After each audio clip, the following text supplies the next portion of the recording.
Good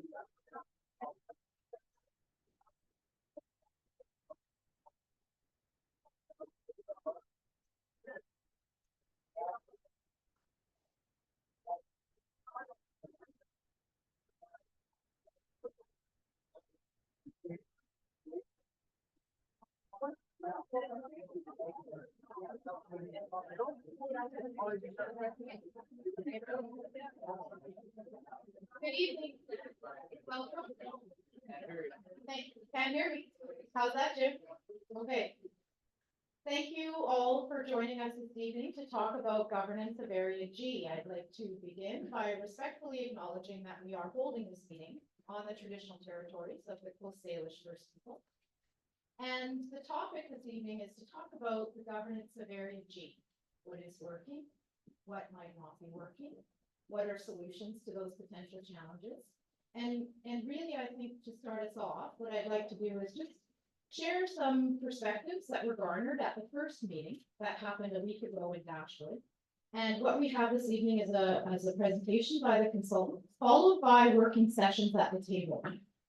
So the purpose of this evening is to ensure that your input is captured for the Community Issues Assessment report that will be coming to the RDN board in July. And this process is an important step to validate a serious look at how Area G is governed in the future. So I think we can all agree and understand that good governance is a challenging task, especially in regions as large and diverse as ours. This Community Issues Assessment is an important step forward, a chance to honestly examine how the governance is working for G and how it isn't. It has not been easy to get here. The RDN board endorsed my motion in 2021 to proceed with the governance and services study for Area G. And since then, there's been numerous reports and numerous steps to get to this process that I'm very grateful that you've all shown up. So this Community Issues Assessment is a validation step. So it is a process where the RDN board will receive information and will make a decision about what the next step is in how Area G is governed for the future. We're here because we know that rural voices are being underrepresented in decision-making processes that are heavily shaped by urban priorities and voting structure of the RDN board. Because Area G is so big and diverse, this community assessment lost me.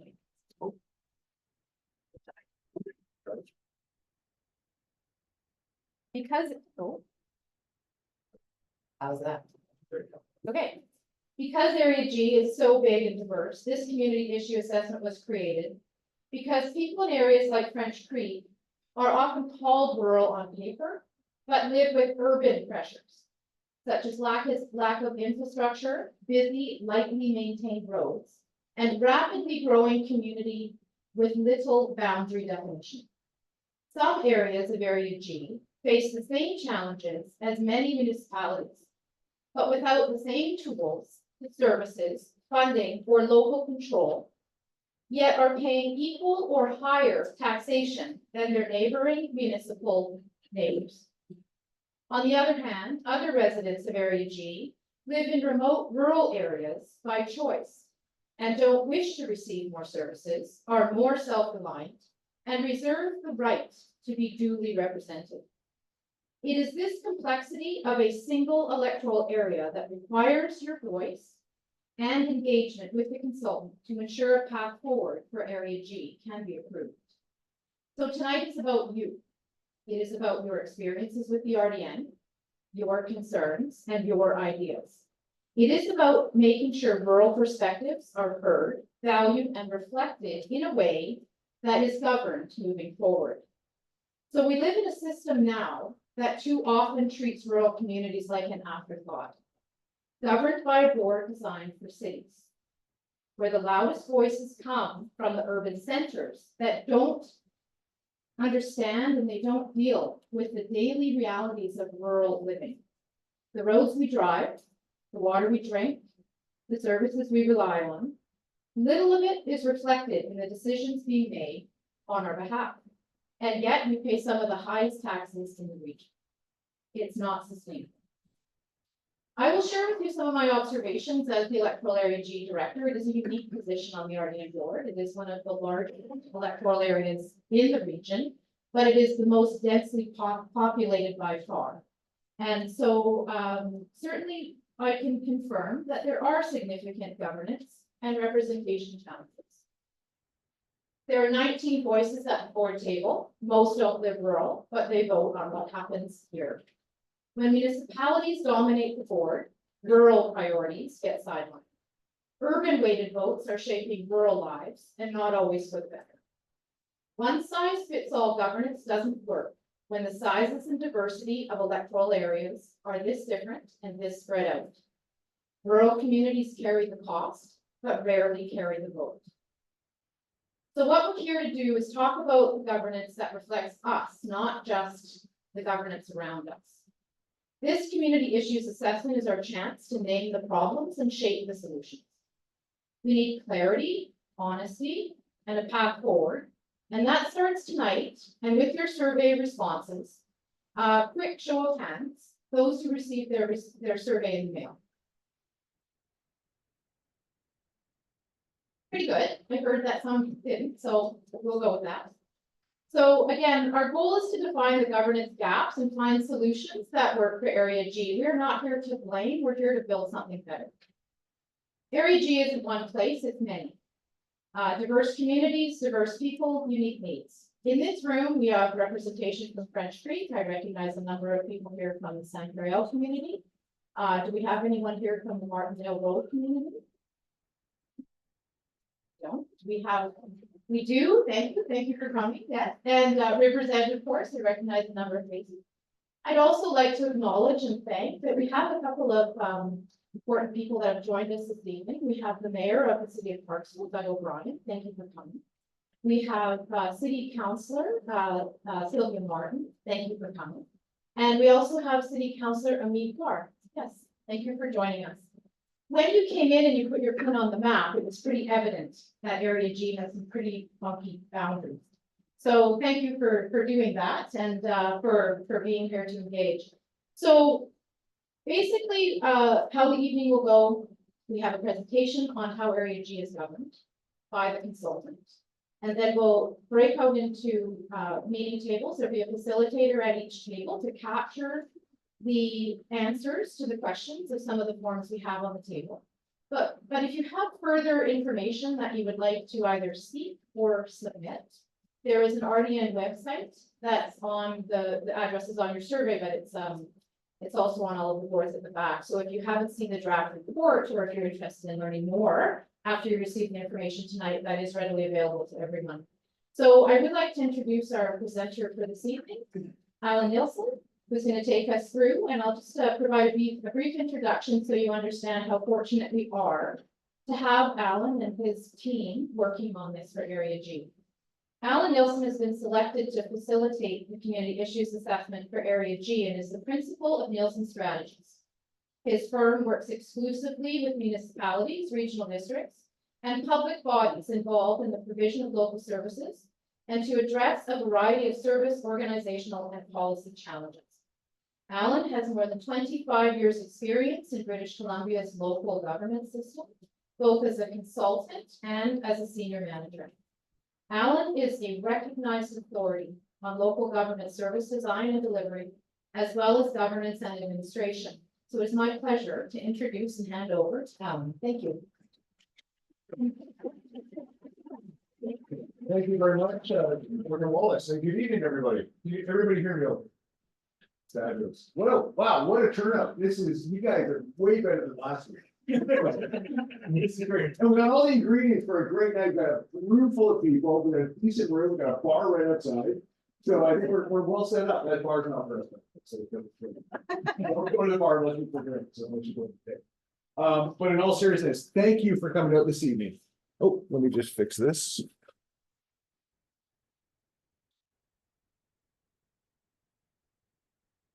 Give me 1 second here.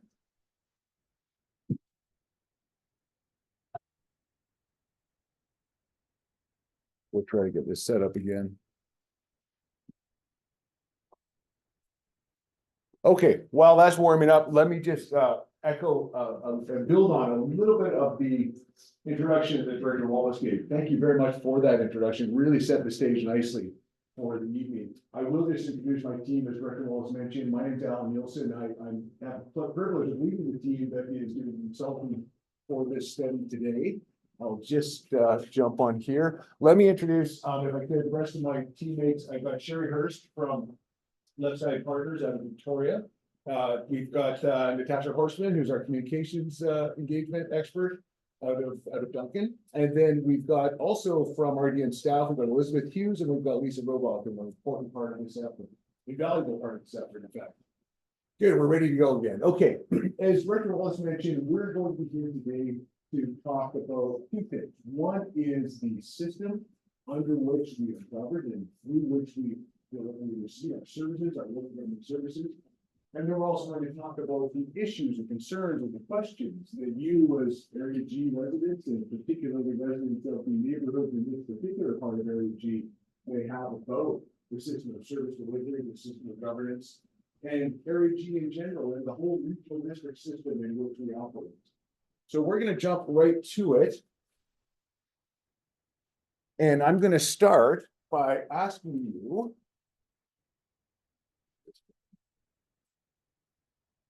okay, let's try this. Give me 1 second.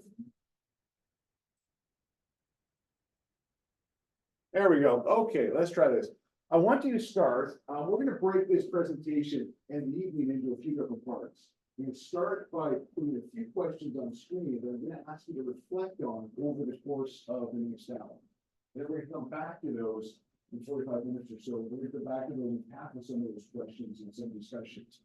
And then we're going to, once I get these questions up, we're going to go through a presentation of how we're governed today, of the services we receive and who provides those services, so that we're all on the same page with respect to our system of local government. Everybody here has a good understanding, I think, already of how they receive the services, whom they receive the services from, whom they elect to represent them, and where that representative sits, that is at the board table. But we just want to make sure that we're all on the same page. Once we understand what is, we can then think about, okay, what do we have by way of concerns or questions about the system in which we operate, in which we live, in which we receive our services. So let me jump into these questions. I'm going to ask you to reflect on. These are rhetorical for now, but we're going to come back a little bit later and actually tackle questions like these. Do you receive all of the local services you need? Do you feel you receive good value for the taxes you pay for those services? Do you have concerns with a specific service? Do you have opportunities to provide input into and influence over the decisions that are made on your behalf regarding these services?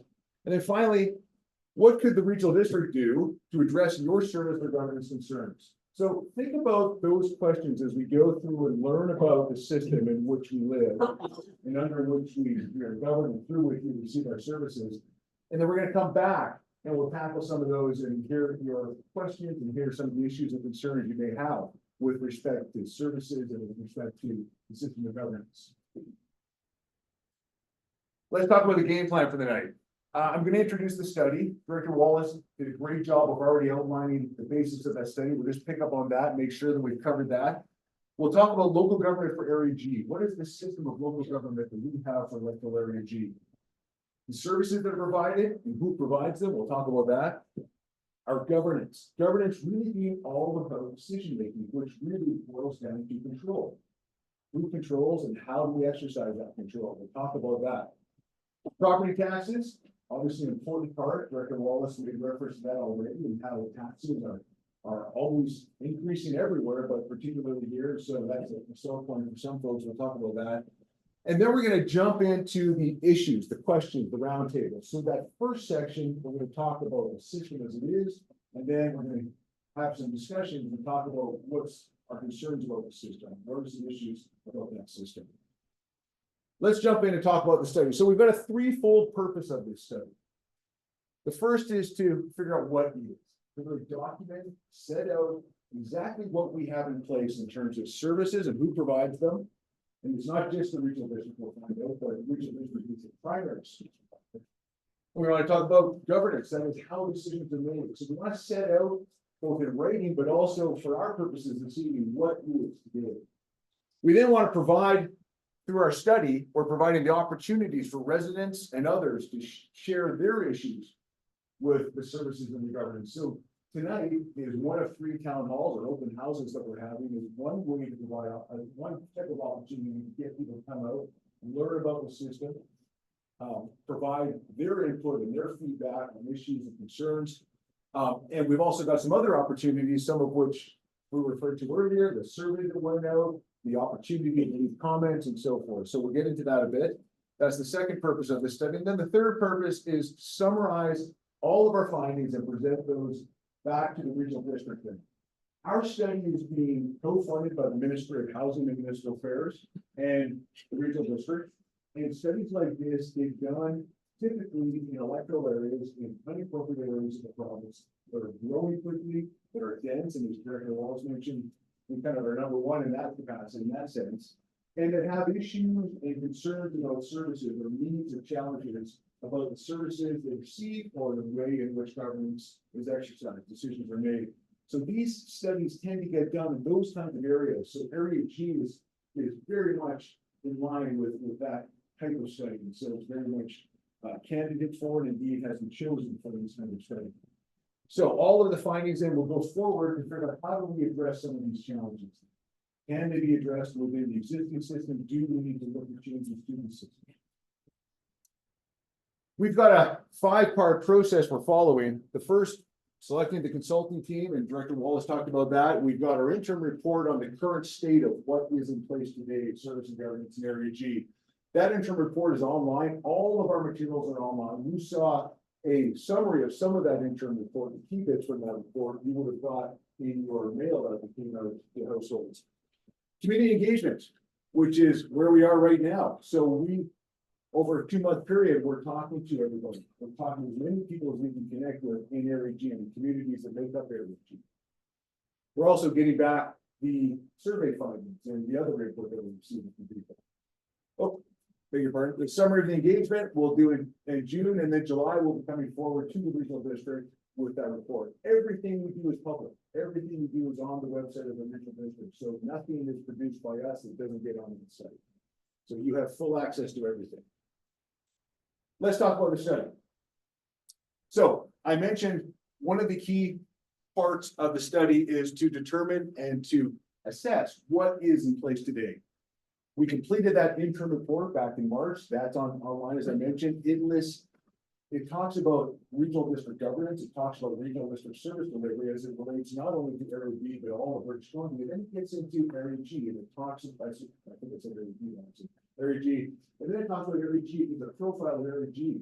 And indeed, we look at where the concentration of the different communities are, and the density, and the services that are provided, and some of the issues that have arisen through those provisions of services. We've got the overview document published and mailed. You would have received that copy along with the survey.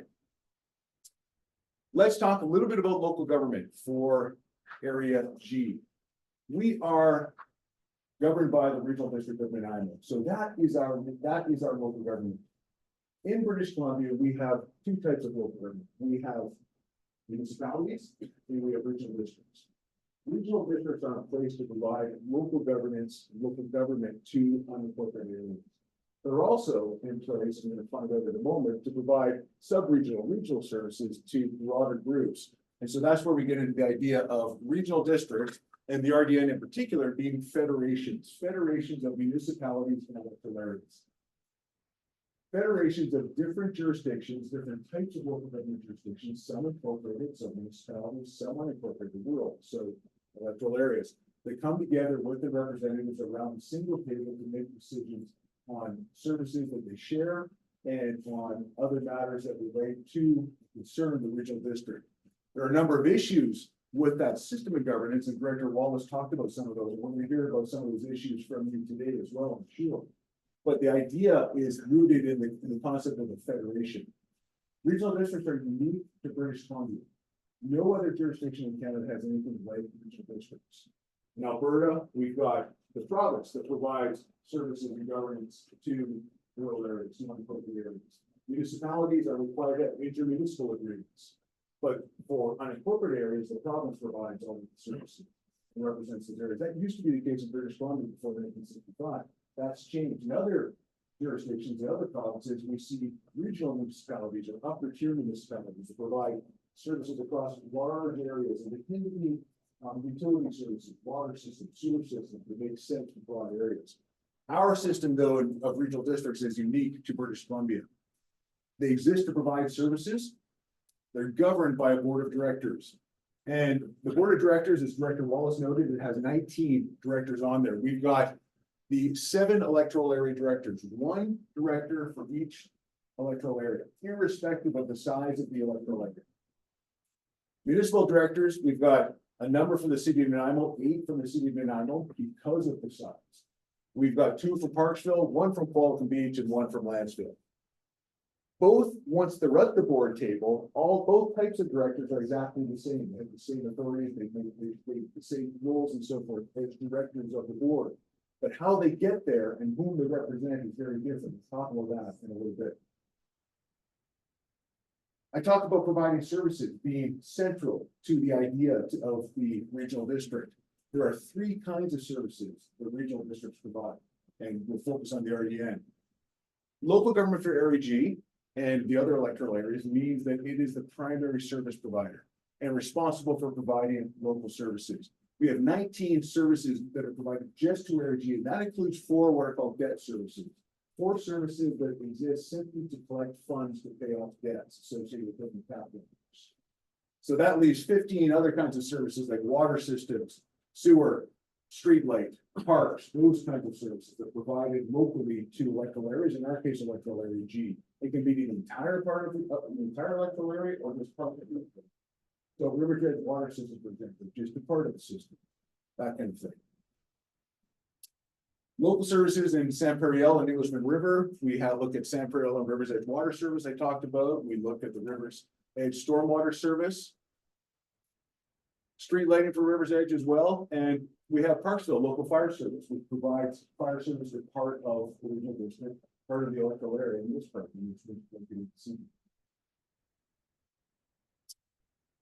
That's local services. So regional districts provide local services that are local governments for electoral areas, and they provide local services to those electoral areas. We also go through regional districts provide region-wide services. That is services that the entire region participates in, receives and pays for. So we've got a number of, we've got 6 region-wide services. 2 of them here, drinking water protection and regional growth strategy. So those are services, again, provided across the entire regional district to all jurisdictions, including the region. That's the second type of service. The third type of service are what's called sub-regional services. Sub-regional services are services that are provided to any combination of electoral areas and or municipalities. So anything that is not just provided to one jurisdiction, but is provided to fewer than the entire range of jurisdictions. So we have 27 sub-regional services that are provided to REG and to at least one other jurisdiction. We'll know these services. So we've got the Oceanside Place Arena, for example. We've got curbside recycling. There are a bunch of others. In fact, a total of 27. Those services are received by, provided to participating jurisdictions, REG and at least one other, and they're paid for by those jurisdictions. Certain decisions, as we'll see in a moment, are made only by those jurisdictions. Other decisions are made by others. When we think about those 3 types of services, we've got the region-wide services, we've got the local services, we've got the sub-regional services.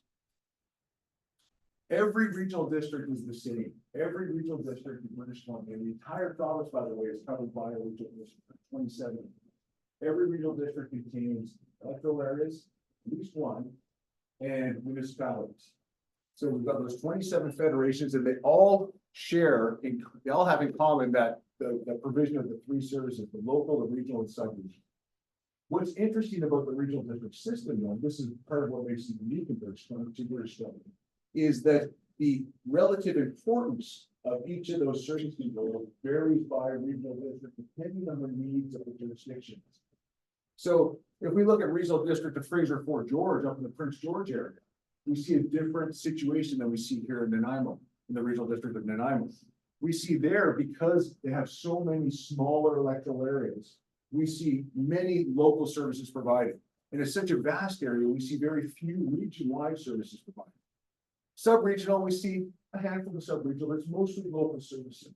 So again, that regional district has decided to focus on the local service provision role in response to the needs of its members, jurisdictions. When we go around the region, we look at Kootenai boundary. So if anybody knows Kootenai boundary, we've got Trail and we've got Grand Forks, and around each of those, we've got these sub-regions of municipalities and electoral areas. So we've got two sub-regions. Kind of like we have here in the RDN, where we have 69 and 68. In Kootenai boundary, the focus is on those sub-regional services, because that's what the jurisdictions and the people who live within those jurisdictions need in terms of services. So the regional district responds on focusing on that. Some local services and very few region. Metro Vancouver, 21 municipalities, one electoral area, very big places. Almost everything it does is region-wide. So we see the regional service model, the regional service function being prominent there. Sub-regional, very few. Local, even few. Where I live in the Okanagan, this is pre-2008. Before 2008, by the way, was the year that West Kelowna became a municipality, which was actually the largest, 30,000 people. And but so now Area G here is one of them. I think second or maybe the fifth largest in the province, one of the top 5. Anyway, back then, so all of the local services, that was what was most prominent, because you had these huge electoral areas that needed these local services, and the local government was the district. Very few regional, some sub-regional. After incorporation, it switched. Now it's almost all regional, with very few local and very few sub-regional. What this illustrates really then, and by the way, here's the regional district in Nanaimo today. Mostly sub-regional, a bunch of local, fewer regional. So what this illustrates is that the regional district system as a service provider and providing those 3 types of services is very flexible. As areas change, as places incorporate, as places merge, as places change in their needs and so forth, the model changes. The machine changes to meet those needs. And you either provide local, sub-regional, or regional. So the model is built to be very elegant in that sense, but it doesn't always hit the land for everybody. And so we're going to hear from you today where it hasn't, where maybe it's, in spite of this flexibility, it's not meeting your needs entirely. Let's move on and talk a little bit more about the services, because when we think about local government services, we think right away about the local government, which, as we have learned, is the regional district of Nanaimo for the area. But there are other service providers as well that we rely on for our services, for our local services. City of Parksville, you get fire from City of Parksville, some other things from City of Parksville. So we contract certain service delivery to the City of Parksville. We have north of us, the Dashwood Fire Department as a society. We put that in there knowing that it's not part of this immediate service area, but it is a society. So we have some societies in Area G and other areas of the regional district as well that also provide contract different local services. Vancouver Island Regional Library. We are part of a broader super regional library system. Private companies, so we have Waste Management with garbage collection. And all of this stuff is important for a whole bunch of reasons. One, because it helps us to get services we need that the regional district may not be the best suited to provide directly. But also because when we contract service delivery to others and we enter into agreement with other bodies, we don't always have the same degree of control over the types of services we're going to be getting. Sometimes the service standards are set by other authorities. Sometimes we don't have direct control over the types of decisions that are made in service delivery to operate the services. So that's significant to think about because it's all part of our service system. We have the province of British Columbia, as you know, that is responsible for a number of important local services in electoral areas, including Area G. We have the Ministry of Transportation and Transit for your local road system, which I'm sure is excellent. I say that with some confidence, being facetious, because what you hear in every electoral area across the province is the roads are a problem. And the reason for that, it comes back a little bit to what Director Wallace was talking about earlier. The reason is because it's a one size fits all model. The province says for unincorporated areas, we will provide the lowest level of rural service as it relates to roads. And that works really well when you're living out in the middle of nowhere, but it doesn't work so well when you're in a semi-urban or a denser electoral area like Area G. So we've got transportation and transit that does the roads and does subdivision approval. We've got the Ministry of Solicitor General that is responsible for policing in all unincorporated areas, and they do that through the RCP. And Area G has the lowest level of authorized strength per capita in the province. We've got the surveyor of taxes, and your tax collector. That's a service. You probably don't think of that as a service, but that's a service that's provided to you. Aren't you lucky? The province says that.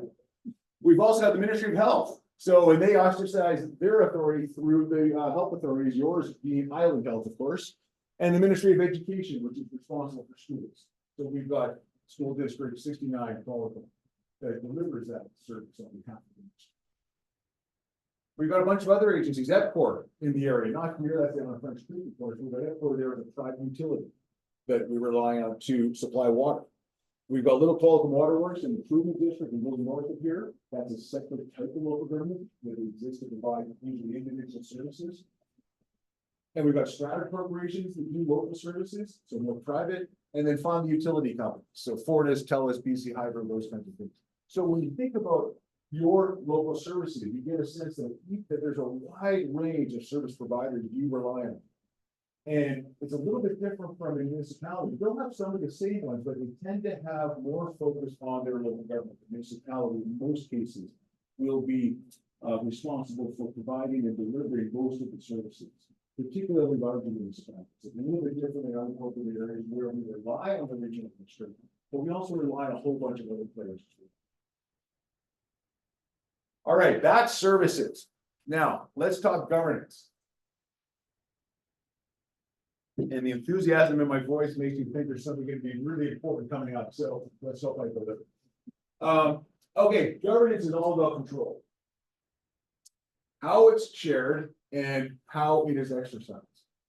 And these are really relevant topics for this position because, as Director Wallace mentioned, we are in a system in which decisions made for Area G are not made solely by Area G.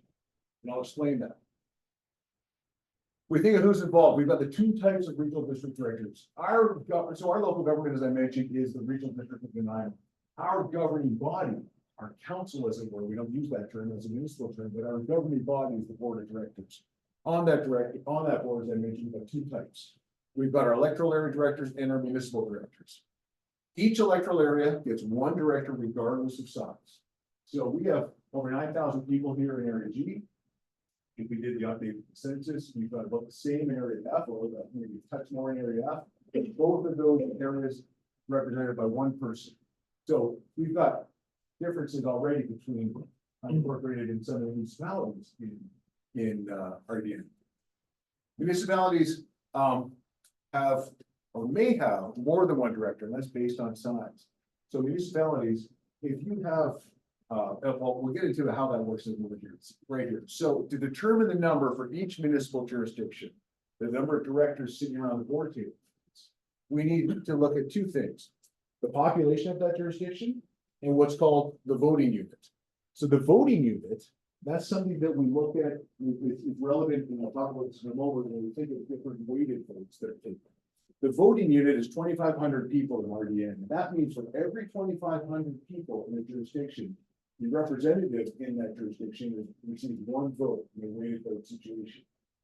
So Director Salter, for example, gets 4 votes because if we divide in this census population here 8,100 people by 2,500, we come out to 3 point something. So we raise that to 4.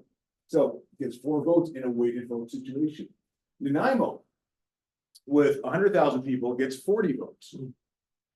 In a municipality, a single director can't have more than 5 votes. So we then divide that 40 by 5 and we come up with 8 municipal directors for the city of Nanaimo. So that's how we do it for cities. So voting power of 40 for Nanaimo, and you see the voting strength for the other ones. So a total of 73 votes for the regional district for certain decisions. We'll talk about it in a moment. Total of 19 directors. That's who makes decisions and how it's shared, but how is it controlled? How is it exercised, that is? How is control exercised? And we exercise control through voting. We take votes on resolutions, we take votes on decisions to make decisions. We have different kinds of voting in the regional district. And by the way, every regional district has the same voting rules. Whether you're a regional district in Nanaimo, whether you're Capital Regional District, whether you're Peace River Regional District, they all have the same voting rules. There are three types of votes. The first is corporate unweighted votes. That's where every director gets a vote and every director at the table gets to vote and every director votes. So we have 19 votes in total.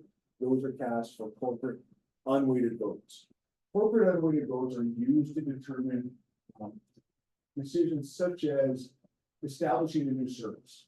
So if you want a service in Area G, because you need the service, you've determined that you need the service. Either that's been initiated by your electoral area director, Director Wallace, or it's been initiated through a citizen petition, or you need to have a service. You need a challenge that you're facing. Director Wallace takes that to the board and everybody votes on that. And the reason that everybody votes on that is because as a federation, every jurisdiction ultimately bears some liability for the individual districts. Everybody gets to vote to establish the service.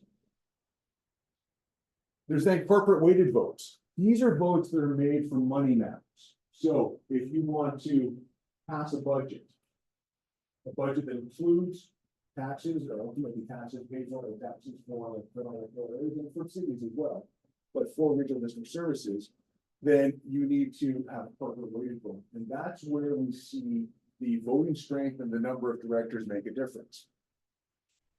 We also then have stakeholder weighted votes. So you'll recall that I talked about sub-regional services.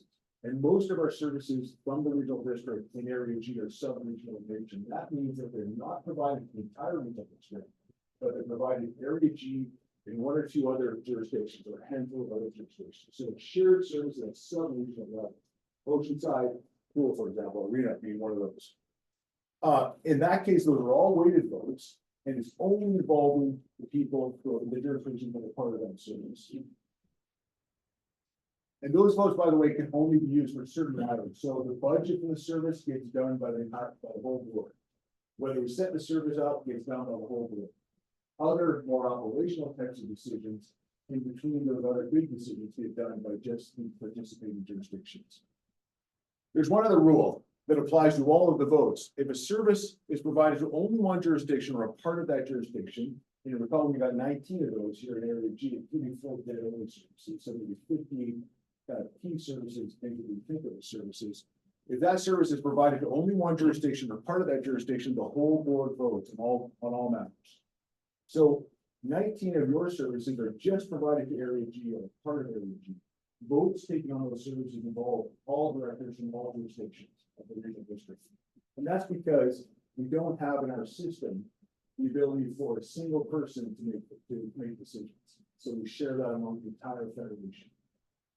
And what all of these rules mean is that no vote that is taken for Area G involves only Area G. Every decision that is made for a service that you receive, whether that service is regional, sub-regional, or local, is made by your director, but also by other directors from other jurisdictions.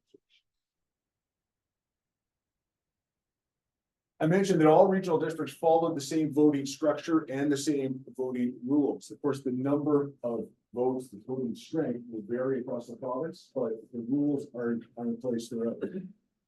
We saw this chart earlier. And what we see here, City of Nanaimo, I pointed out 100,000 people, and this is from the last census, so it's higher now. 100,000 people, 8 directors, 40 votes. We've got a big concentration of power here that Director Wallace mentioned earlier. The concentration of power in this single jurisdiction is not common. It's just a handful, a very small number of regional districts in the province where we see one jurisdiction being able to, in essence, control decisions, not only or control decisions that are done on a voting strength or weighted decisions that are done there. So we see 40 out of 73 is more than half. And so in that case, Stephen and I will, by virtue of the side, and if all of its directors, by the way, vote as a block, then they will be able to make decisions on behalf of other people. I think that's part of the rub of being part of the federation that involves so many different jurisdictions that become services. So just by way of comparison, and I'm sure folks know this, but how does it differ in a municipality from the regional district? It's a lot simpler, for sure. We've got a council, 5, 7 members of council, in some cases, and I know, for example, 9 members of council. They make pretty much all of the local service decisions, except for those services that they receive through the regional district. Then those decisions are made at the regional board table. But most services by municipalities tend to be done by the local councils. Others, for those decisions, other jurisdictions are not involved in those decisions. They're done entirely by the council. That's one difference. We don't have weighted votes. A few issues require 2/3 majority. So if you want to, for example, if you're a partial council and you want to delegate decision-making authority to a commission or a committee or an individual member of council, you need a 2/3 majority. But really, almost all other matters are decided by simple majority. And as we noted, because we're in federations and because the federations include not only electoral areas, but municipalities as well, you're going to have those municipal directors at the regional board table participating in regional board decisions. So they participate in those decisions on sub-regional and regional service. So they vote both at the council and at the regional board. That's a difference because, of course, for Director Wallace and other electoral area directors, there is only one table. There's just the regional table. With municipalities, we have the council table and then the regional table. Property taxes. So property taxes, we've put together a kind of a mock-up tax note. It's a little different than the tax notes you would see because we've itemized everything in. It used to be itemized until a few years ago, by the way. Everything, but now the norm in regional districts is to bring everything together. So you'll see in your tax notice that you receive at home, you'll see Area G taxes. And Area G taxes captures all of the electoral Area G services, the local services provided to Area G. So, but what we've done here is itemize it out here. We don't need to spend a lot of time looking through it, and it's very small anyway on the screen. But I will just point out a key feature about regional district finance and as it relates to taxes and how you can view the taxes. In regional districts, every service is contained within a service account. In municipalities, you have a general tax bill, you have a general tax rate, and you bring the money in, the council brings the money in, and the council has a number of different services. Most of those services, they can move money around based on changing priorities, based on changing needs. And so the council that has a large envelope of money, they can apply that money in keeping with this budget, which you can change. But in keeping with this budget, you can apply that money to different services if it needs to, and move the money around if it needs to. In regional districts, it's different. In regional districts, each service has one account and it's firewall to other accounts.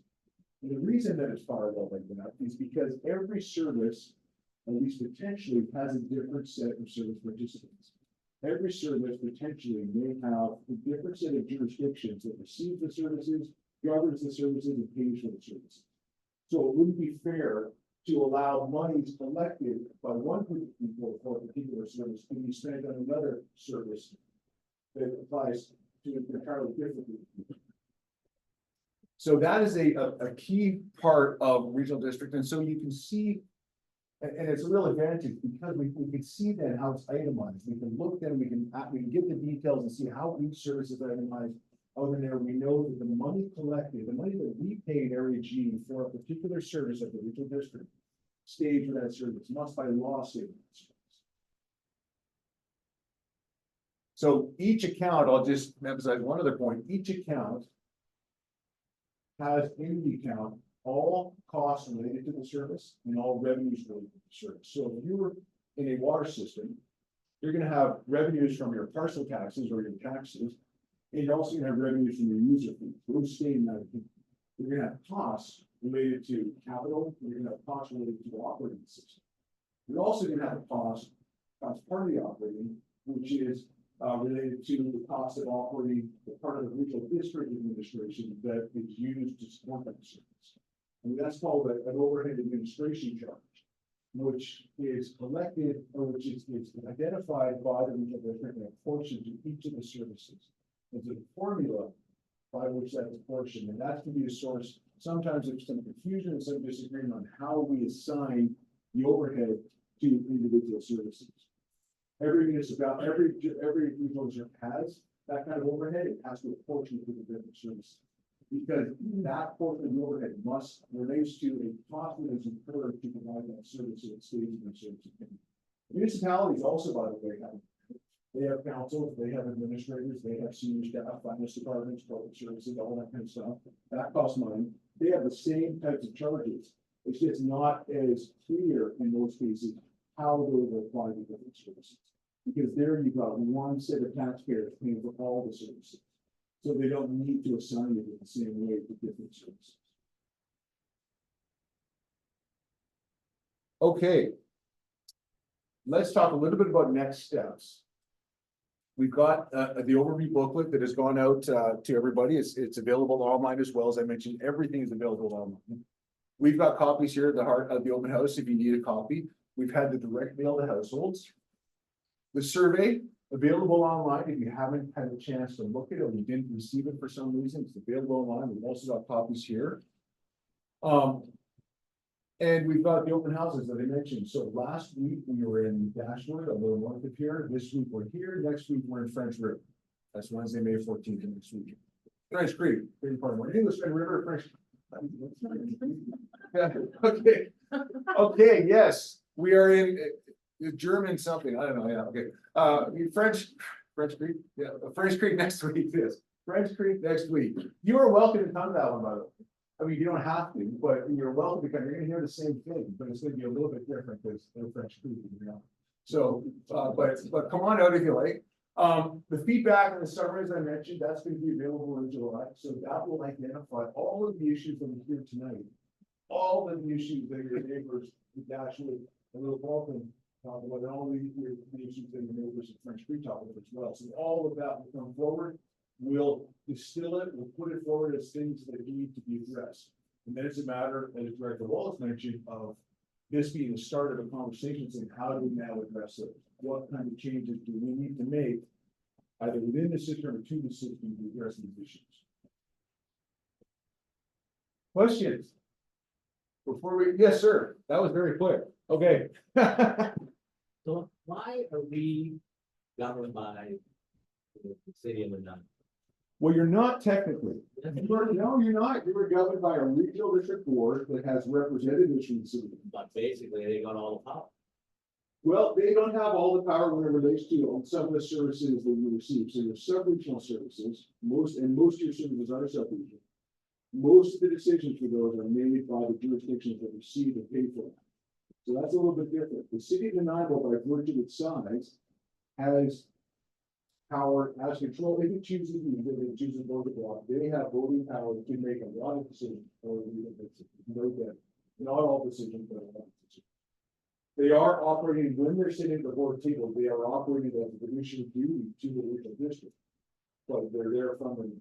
And I know that distinction is not always, doesn't always go over the. Isn't that kind of a big thing? Is that what it is? Well, a lot of people think it is, and that's why, can everybody hear the question? Okay. A lot of people have concerns about it, and that's one of the reasons we're here to talk about it, for sure. Yes. Thank you. I understand that the 911 might be adding 2 more directors because of their size. And if that's the case, their majority is even much more than it is.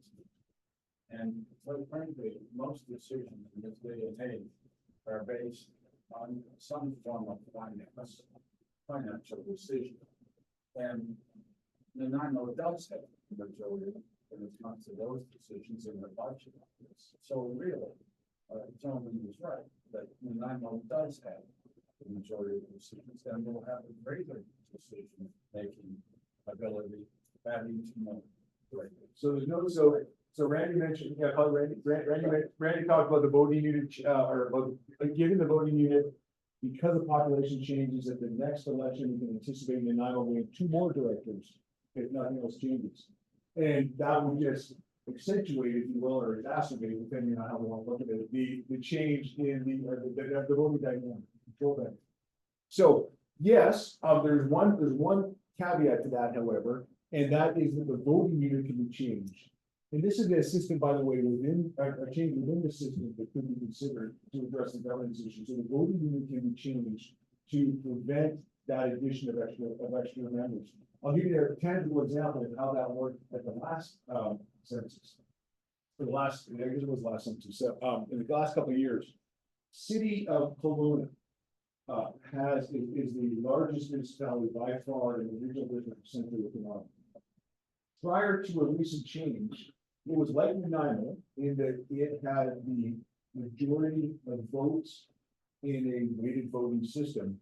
It was even go further, however, in that it had the largest, the majority of the number of directors on the board. So we can control, if we wish, every decision that was made, every corporate decision, every decision over local services that was based on corporate votes. So we could, or corporate unweighted votes. So it had over 50% of the number of directors, and had over 50% of the number of the voting stream of the board.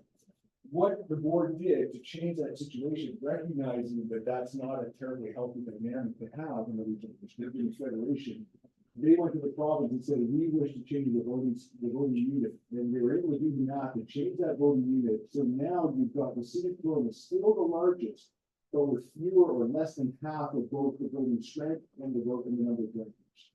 So that kind of change can be made within the system to address some of the concern with Randall, which is quite right in what you're pointing out. Yes, sir. Just to follow up, so for that to happen, I'm guessing that means about majority from the board or 2/3 from the board to oppose the promise to that change. No, I think that can be just a majority decision. But yes, fair enough, but, I think as Kelowna demonstrated, and I'd like to think the city of Nanaimo will demonstrate this. Anybody here from the city of Nanaimo willing to admit that? I don't know. No, I'm the decision. But, yes, even the largest jurisdictions in this situation recognize, and we've heard it from two speakers, recognize that it doesn't really set a federation up well. If you have a situation in place where one jurisdiction has the ability to make decisions. So it was in Kelowna's interest, and I would suggest it's in the Nanaimo's interest, given the chance to change that voting unit to make it so that it doesn't have to go. But what if they were their own? Go ahead. Entity, right? What if they left our group Nanaimo?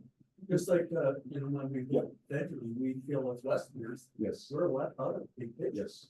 Yes, there's no difference there. So on that note, I'm gonna come from the back in a second. So what happens why can't Nanaimo just leave the regional district? So every municipality in the province belongs to a regional district. So what we would need to do in that case is create a second regional district. And then it would have even more dominance in that second regional district, because you're going to have a mixture of, a federation needs more than one member. So you'll have a combination of electoral areas and municipalities in every federation. What you could do in order to change that voting dynamic, we could do what we talked about earlier, look at the voting unit to try to find a situation that recognizes the legitimacy of a larger municipality having greater representation, but denies that larger municipality the ability to control votes. We change that, or we could create even a larger regional district with other electoral areas to come in to shift the balance of it. So there's different ways to look at that. Unfortunately, having a municipality exit a regional district is not one. I've just got in the back here, I had somebody speak out in the back. Yes, go ahead. Yes, in fact, not only were they sanctioned. And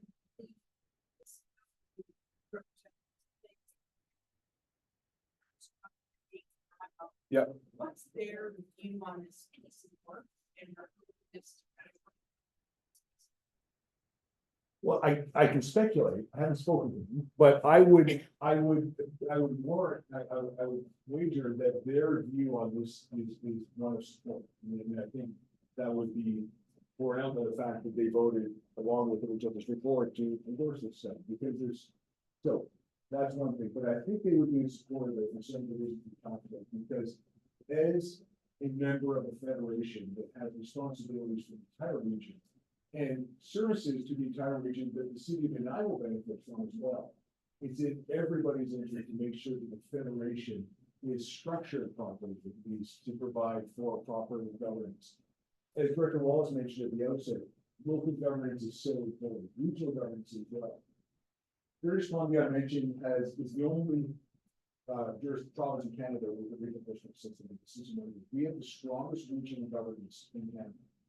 We want to strengthen that by having a fair federation and a fair balance of control. So my guess is that the city of Nanaimo, since it's an important player and it's got a vested interest in the success of the region, would be open to these, not only to the study, but to looking very seriously through its representatives on the board of the results of the study. We got gentlemen back, and I'll come down here. Go ahead. Okay, I had two concerns, that seem to be consistent when I was in Parks and Council for years ago, we're still here. I know we talked about it. Okay. What was the timing of the agenda? I think that's being confirmed to be close enough. Whereas council here in Parksville, and then I know we're gonna get that agenda on a Thursday, and they have a Tuesday meeting. So they really have 2 work days, to actually talk to staff, research things, lobby other constituencies and other voting directors, et cetera, to be prepared for a Tuesday. I think it's just faster. Given the sort of urgency that it requires, and the sort of time research that takes. The other part is just the question of human capacity, government, and directors. They run a work system, so each one of those councilors is responsible to understand the city of 108,000 people, and all the systems in it. That's enough for one person to deal with, and the word system will break it down. So they have that to deal with. By definition, the logistical imperative is that this is just an abstract statement. They may be reading the agenda for the first time during the meeting. So in anything where they have to go outside of the Nanaimo's jurisdiction, you have to say that their research and intelligence on it is questionable, maybe even their interest in the whole thing. I know our mayor has threatened to stop asking questions because everybody was hungry.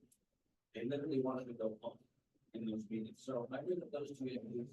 I don't think we have just in waiting of things. This is about the human dynamic, timing, and human capacity of those, especially the non-direct. Well, thank you for that perspective. Let me address it in 2 ways. The first point is the timing of the agendas. If that's a concern, that's something we can change. That's something within the system to change. On the second, more important point, I don't agree with a lot of what you said there. I've worked in municipalities, I've worked in the district, so and I worked at the Metro Vancouver district, which is a huge district. 3 million people it represents, 21 municipalities. In that system, we had some mayors and councilors from some very large municipalities, much bigger than the number, who came to that table prepared because they came focused on a different set of issues than they dealt with at the municipal table. And those issues interested them. And at the municipal table as well, they've got, as you pointed out, sir, they've got a large area, but they also have a large staff. They've got a lot of advice, a lot of expertise, as the regional district does as well to deal with issues, to help the councils get up to speed quickly on municipal issues and to help them understand, and provide them with recommendations to which to respond to deal with those issues. There is capacity, in my view, if they wish to have it, if they wish to exercise it, to be very effective at the regional table. And I would suggest, having worked with RDA for some time and having seen some of those tables with municipal directors, not only from the Nanaimo, but partial and Portland regional Metro, there are a lot of very engaged municipal directors at the regional district table who take their job very seriously and get invested in the system and in the decisions. So I don't agree with the premise that it's an unworkable system from that perspective. I think that that there's a real capacity. I think there's a recognition that at the regional table, there is a different set of considerations that need to be exercised, that need to be honored. And I think that there's a recognition as well that it is a legitimate local government to regional government in some senses, that all board directors have a duty to ensure works well. So I think that applies to municipal directors and electoral directors. We're talking less about the individuals and their interests and their capacity to understand issues. We're talking more about the system. A lot of the issues that individual directors grown collectively as a board are going to come across our issues, they can quickly get up to speed on their issues, that even if it doesn't affect their jurisdiction entirely, they still have a duty to be up to speed on. That's why they sit at that table. When they go to that table, they have a fiduciary duty to ensure that government works well.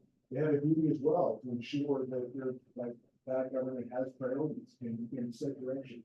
One last word, go ahead. Push back a little bit, you're making my point, the consequence of that is the systems that have more increasingly bureaucratic.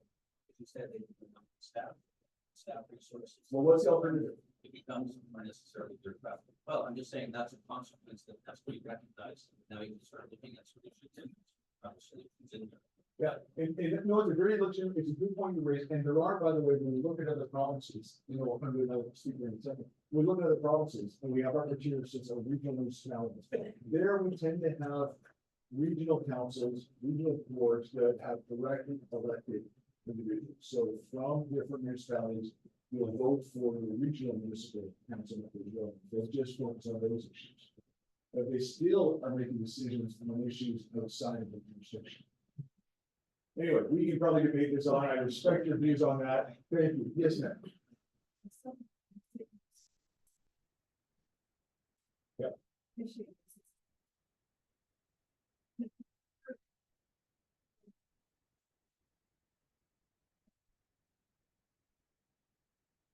Yes, we will.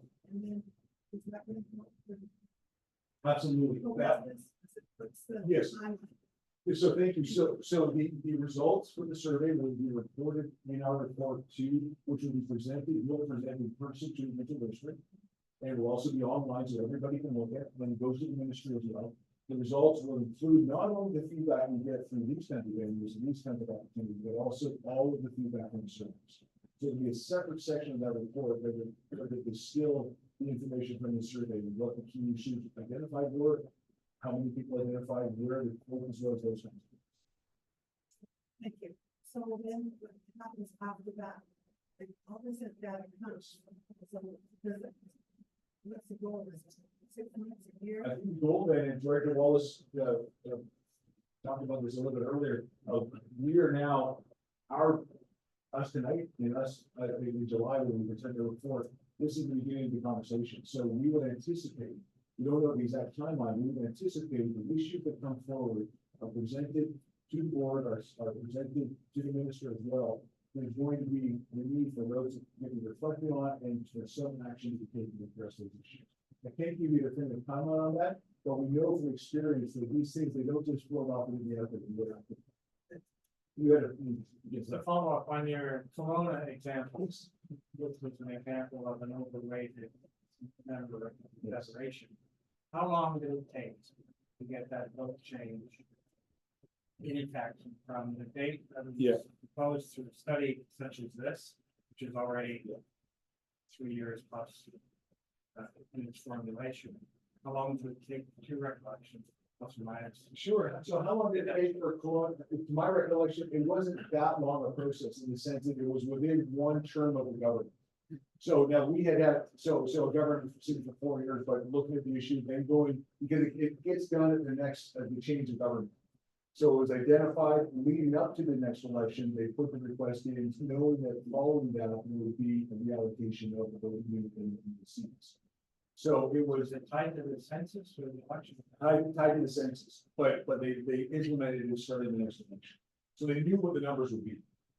They knew them, but I think the other question though was, or the private question, or what I inferred was part of the question was how long did they operate under that other system for where we had dominance? No, I just, Yes. it's the mechanics of it. Yeah, the For example, if what comes out of the study is a solution we propose to reduce the waiting time within this system we have, how long would that take? That would be a huge process, to be honest. It would take, I don't know the definitive number. I'm gonna say maybe a year. For it to be considered the board, sent to the ministry, considered by the ministry, has to be changed in letters patent, so that the legislative process is Victoria to change that. So a little bit of it's out of the local control, it's within the legislature and their control, so. But there's no, it wouldn't be a drawn out process. If that's what the regional district wished to do, they could do it in relatively quick amount of time. Abstract, 2 years. Well, things take time, yes. I mean, part of it's outside of our jurisdiction, part of it is the province. We've got a gentleman in the back who's very eager, go ahead. Thank you. Excellent presentation. Thank you. There's two things that I think are somewhat unique to the glass. Some. The reason I'm not, the reason is because I'm looking at Massachusetts. But the reality is,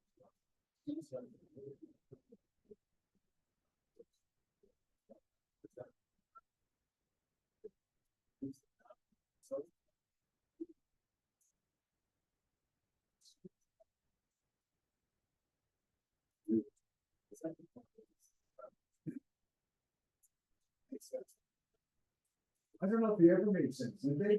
when Marksville was small and Paul was small.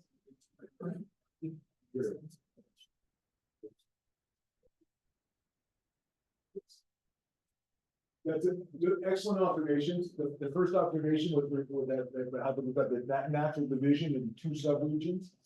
Absolutely agree. That's why I think why we see more of a focus on sub-regional services, because we see those different communities, or greater communities, if you will, in the subregions. On the other point too, I think with respect to the boundary and how, because of changes to the municipalities that everything wraps around, we see changes in the boundary, we see some differences over time. One of the things about local government, particularly when we're dealing with electoral areas, so I'm quickly do this. We see over time changes, see that in, let's see what that is, particularly with local government and because communities change. They grow, they shrink. Actually, they change the diversity of the community, the people change, the needs change, all those things. And over time, we get to see that electoral areas in particular will change. Their needs will change. In some cases, their structure. So that's why we see some electoral areas choosing to incorporate it. It's a portion of their choosing to incorporate. Because that's, we get to a point with population growth, with density, with service needs and challenges, that this system that we're in right now, which, and Director Wallace alluded to this a little bit, was set up initially to provide basic services to all areas. That can work really well if you're a rural area with low density and basic service needs. Area G, I would argue, you've got a lot of communities in there that don't really match that description.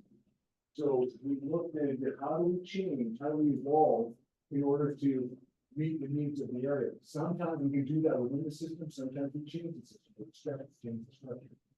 No decisions, we're not on aggression in anything. We're not making any decisions at this point. But well, from that kind of thing, but we're simply saying, what are the issues? So we think about how do we change, how do we adapt to meet the needs? But the changes, boundaries and all that, that is very symptomatic, I think, of an evolving, of a changing area of in this case, Vancouver Island, that is growing quickly, that is diversified, that has big service needs and big service challenges with water and everything else. And so we're going to see that flux. We're going to see the evolution over time. The boundaries will change and everything else will change too. So it's a great observation. Yes, sir. Yes, no, thanks very much. Yeah. Go ahead. If you drive from Craig Bay to Dashwood, Yes, you can't see the bottom. yes. There are no farms in there. It's constant. Highway, it's chock block with traffic all the way It through. is. So what do we need to do to change that road structure so that ocean side represents a good. Oh, boy, yeah. This, I'm in dangerous territory. And then Director Sullivan just stood up, which makes me very important. Oh, so Wallace, oh, good There's two lord. hands. Joe, I beg your pardon, Wallace, thank you. So, You know, go- I think, Yeah. two things. I think I just want to spend a minute on, I just want to talk about land use authority. Because I think this is a topic that's going to come up tonight. I know it will. And the question is, what was the original intent of the regional district governance model to provide land use authority to the municipalities as part of a greater federation? And the answer is no. And there's only very specific legislative ways that you can delegate authority. through the regional district governance model, one of which is by bylaw. So for those of you who participated in bylaw 2500, that is the land use and zoning bylaw for the electoral areas within the regional district of Nanaimo. So that's one piece of land use. But you mentioned the farms, Lynn. The ALC isn't in the presentation per se, but it's another branch of a provincial government that has another level of authority on a number of properties that are on that map that you all saw when you came in, that are pivotal, important properties. Because they represent food security and the intent of the ALC. You're seeing this in the news in this area in particular. But we also, when you look at the boundaries of Area G, we're mostly drawn to contain that ALR land. So Forefield is a great example. We have a piece of ALR land that juts right into the city of Parksville. Why? Because large tracts of resource lands and farmlands and less dense properties that don't require sewer and water and streetlights and fancy curbs are typically rural and stable. And so that's part of how the boundary was designed. And so I think that that's an important point to differentiate. I think land use authority is probably the number one thing that rings my phone. And I think that sort of warrants for me to grab the mic for a sec to give Alan a break and just to talk about, I know that's a kind of contention in this room, and I think that they're going. So I just want to ensure that people that leave the room understand that the intent of the regional district governance model. To the gentleman's comments in the back that used to be on a Parksville council whose name I don't know, but I'm looking forward to meeting. Yeah. You know, there's an example of, well, where does the RDN start and stop? And where was it supposed to start and stop? Because that's another question of governance, I think, that this process is supposed to discover. So I'll hand it back. Thank you. Thank you, Director Wallace. That's excellent. Okay, I know we've got a lot more questions, but we do need actually to hear from everybody this evening. The most efficient way to do that is to get you to have a bit of a discussion at the table. So this is the part of those workshops and everything. Oh, we got some small groups. You know, that's this part. So, so what we've got, there's so many people who show. There's 5 of us, and we got like how many people we got? Like 15 tables, something like that. So what we're going to do is, rather than come and join every table, we're going to circulate, and we're going to listen in, and we're going to be there as resources to clarify or to add some commentary or what have you. But, oh no, wait, where's everybody going? Okay. Everybody starts to leave with the round tables. I'm the mayor of Parksville. I know, it's okay. Yeah, thank you, worship. Yeah, it's all good. Thank you. I'm just teasing. So, okay, we've got about half an hour. We're a little bit over time. So about half an hour, 35 minutes maybe to spend. You spend in some roundtable discussions. You've got some discussion guides there. The resources are there. Poster paper, markers, discussion guides.